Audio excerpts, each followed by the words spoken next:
I've spent a decade taking a bite out of conspiracy theories, unraveling urban legends, and grappling with worldwide top secret issues. I've even racked up some of their awards. Wow, I mean, first of all, what a question. Journalism is about telling the truth, all while ferreting out the bottom line. I'm a Harrison Hellraiser. My mission is to inform viewers Who want to get to the truth within the unknown. on all topics, controversial, bizarre, and taboo. You've taught generations how to view the world in a positive way. Yes, I have. I know that, and your humility is the part that's really exciting. Interviewing movers and shakers, agitators and muckrakers, That doesn't answer my question. That is all I'm answering. With me, Terry Harrison, as your guide.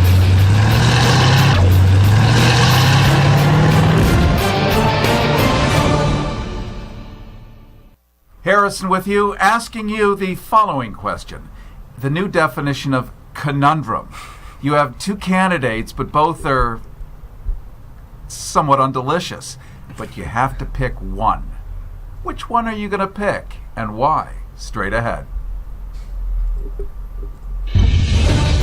I've spent a decade.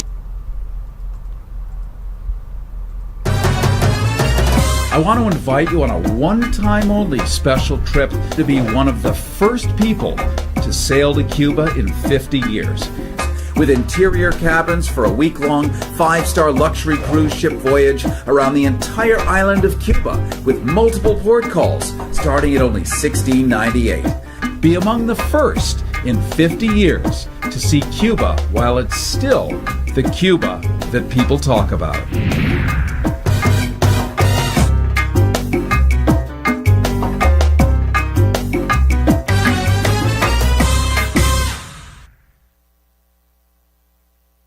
Harrison with you. You are watching Goharrison on KPFK 90.7 FM in Los Angeles, on WCOBM.com, where we also have a huge Facebook footprint. Make sure you go to WCOBM.com and check out the Facebook page where you'll see, many hundreds of thousands of you, if not millions of you, rewatching these videos down the road.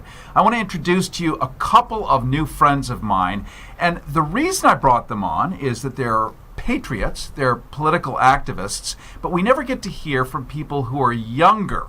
And when I say that, I'm talking about on CNN or MSNBC or Fox or wherever. It's just pundits and geezers talking about the world. Well, you see, the problem is, climate change, the jury's out. And then if you're actually stuck on this planet, this spinning, rotating orb for another 70 years, you might actually have a little skin in the game. Yes, knock wood. Wood is good. I had wood this morning when I woke up. And then you've got these two candidates. One is Donald Trump. The other is Hillary Clinton. I say Hillary Clinton, I watch you wince. I say Donald Trump, you wince a little bit too. But we're kind of stuck with A or B. Neither is actually what you want. Yes. You're stuck here. What are you going to do? Well, I'm not with her. I can say that to start. Yeah, but, definitely. Joey Yes, and Joey. Stevey, twins. How do you like that? Well, I feel like we're always Yes. given the lesser of two evils in the political system for the longest time. In a perfect world, if John F. Kennedy could run again and manifest again, that would be the ideal choice. But that's another conversation. But it's funny because that is what everyone wants. Yes. All we want is just JFK. Just dig him up. Yes. Please. Put some steroids in there, lube. Make it upright. Turn into a puppet, whatever. It's all anybody wants, and neither of these are that. Donald Trump, just in the last recent memory here, has picked yet another guy from Breitbart who loves the American Family Association. I mean, this is a fascist organization, these fundamentalist Christian organizations, and while Donald Trump says, it's not me, I don't believe any of this, but my entire cabinet are going to be burning crosses on people's lawns, but it's not me. It's a way to get away with that stuff. It's because he knows his audience. Likewise, Hillary Clinton, and we were talking earlier about the Trans-Pacific Partnership, the TPP, and the whole bait and switch. Her hunger and appetite for power is so unquenchable, So both are really the same person. It's business. Yeah. It's business. But here's the thing. You are a mammal. you eat food, you take a dump, you have sex. They're not interested unless you're going to pay for it. And if you can't afford to pay for it, under Donald, you're screwed. Under Hillary, you're screwed. So what do we do?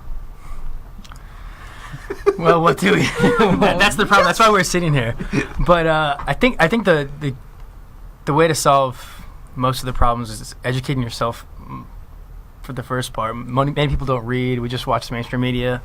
My generation, unfortunately, probably gets most of their media from Instagram memes and Facebook ads.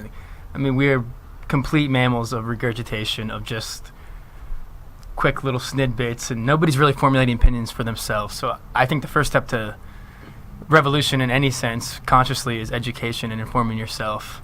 You inform yourself, then you're then able to have a conversation, and they say like ideas are bulletproof. It spreads like wildfire.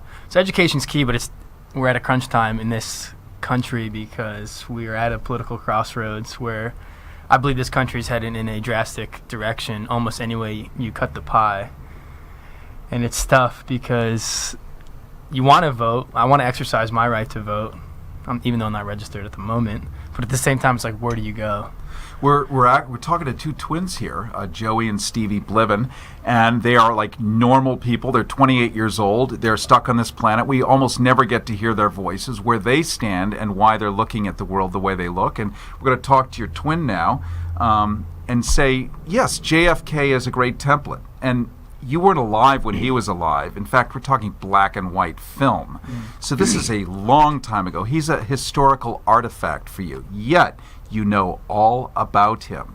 You know what he stood for. This is what you would like. How do you think we should motivate either of these two politicians to be more like that? To motivate? I mean, like I said, it comes down to self-education first. And what I like about Kennedy is just, you had two candidates now that, I mean, I did like a lot of what Trump said. He's not polished. He's not, what we had a conversation in the coffee shop yesterday. It would be bad if he got in, because if you have someone like that and you have 3/4, probably 90% of the world as enemies already, which wouldn't be good. 2 billion. 2 billion Imagine as enemies having, already. before you're even president, 2 billion Muslims hate you. Yeah. And you're not even in office yet. But then you go to Clinton, and then it's just like, it's more of the same. It's kind of a slap it's a different kind of hate, face, though. Yeah. It's more like a rash, So both of them are cyanide, but one of them is a slow kill, the other is a fast kill. Yeah. Hillary is not, the plot of her play is not to exterminate you necessarily. It's just to get the Clinton business done.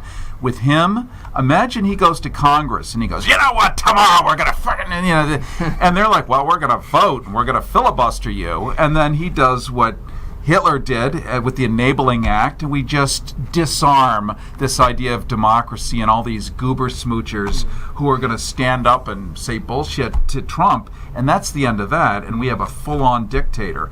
And you know what? The Germans, out of the German playbook of 1928, 1933, 1934, same thing we saw in history. They started saying, well, Hitler is really a moderate. He's really a nice fella. He's just saying this because it's politically expedient. Just wait till he's in.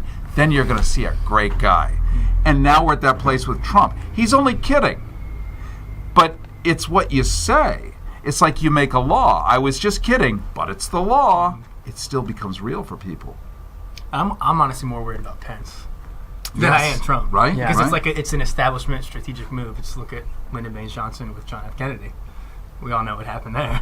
Right. So I'm almost, and it doesn't even make sense though. Look at Hillary's pick.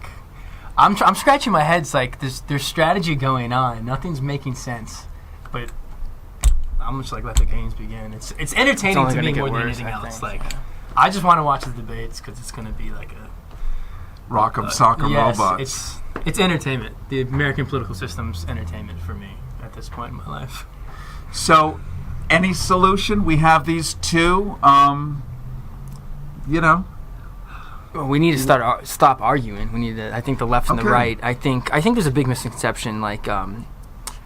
Generically speaking, if someone on the left versus someone on the right, it doesn't mean someone on the right doesn't care about specific things someone on the left doesn't care about, and vice versa. I think the agendas and the narratives are being pushed to where if you say you're for this policy or that policy, it doesn't mean that I don't care about the things you care about, and vice versa. You get what I mean? I think there needs to be, as humans, we need to come together. Like Kennedy, I think Kennedy brought people. He brought people in the middle. He cared about the human race, human population. He cared about what was best for America, not for special interests. He was against the wars. I think we need to bring. It's about love. I think we just need to bring love back. Wow. And understanding and accepting, because this is 2016. And for racism and homophobia to even be a thing anymore, it's childish. And I think it really comes down to is just treating your neighbor like you want to be treated. I mean, that's where we need to start. I think it's maturity too, because I feel like you can agree or disagree with somebody and still be their friends. I mean, there's people in my family, there's best friends I have. Like, we will never agree on things, but at the end of the day, I want to love them. We shouldn't cast people out because their political views differ than ours. Because guess what? After whoever the next puppet is gets in, everybody's going to get along anyways. We got to go along to get along. It's all about working and just smiling and having a good time. So it's just like, we got to be mature, and like we shouldn't hold like things above people's heads because we look at the world differently. Like, we have to look at the world as humans and do what's best for the human race, and that's the bottom line. What a great way to end. I want to thank you guys, Joey and Stevey Bliven. What a perfect thing, because you really crystallized what I think most of us want. Can't we all just get along? They've been singing it, saying it, writing it in poetry for decades. Right. It's the bottom line. Absolutely. Like 327 million Americans, if you boil it down, it's like, look, let me just take a nap, have a nice meal, pet my dog, leave me alone. It's pretty straightforward. We're America. We should have set the example for that. There we go. Well, you guys are here for a long time, so it's your job. Hopefully. We're going to turn it all over to you and make you completely responsible for the future. Poof, done. Absolutely. Got it. All right, thank you so much. Awesome, man. Harris with you. This is Goharrison. From Hollywood, this is Harrison.